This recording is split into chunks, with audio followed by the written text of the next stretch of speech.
I answered every one of their questions as fully as I could, based on what I knew, and what I knew is what I said in my statement this morning.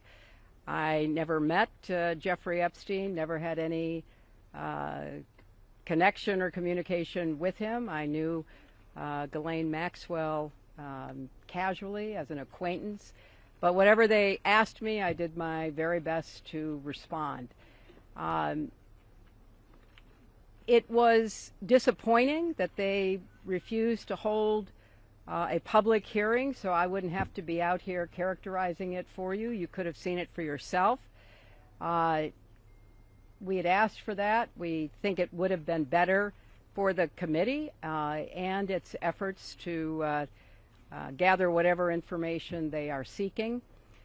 We had a bit of a challenge in the beginning because we had agreed upon rules based on the fact it was going to be a closed hearing at their demand, and one of the members violated that rule, which was very upsetting because it suggested that they might violate other of our agreements.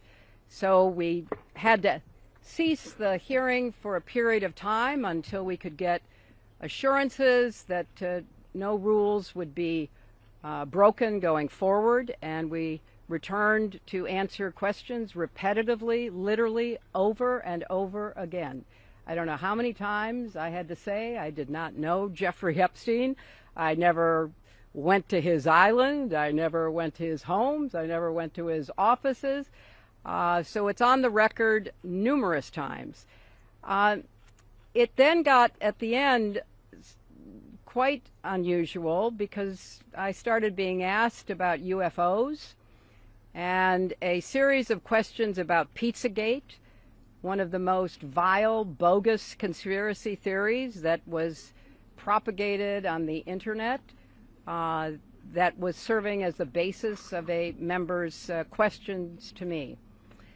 So I can only say that the best exchange that I had came at the very end, when, contrary to every other deposition they have taken, no Republican member asked any questions about Jeffrey Epstein or Ghislaine Maxwell to anyone else they have deposed. And in fact, the Republican members didn't even show up for the deposition of Les Wexner.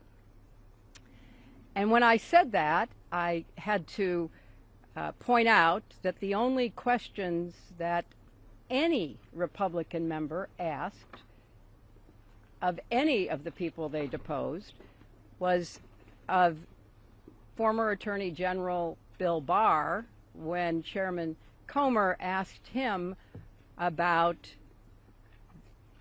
the allegations, in his view, about Russia's involvement in my election in 2016.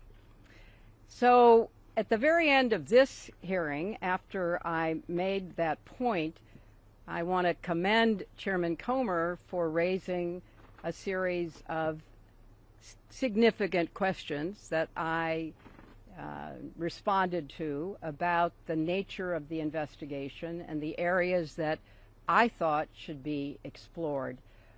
So I appreciated that. I want to see the truth come out. So that was a reassuring way to end a very long, repetitive deposition.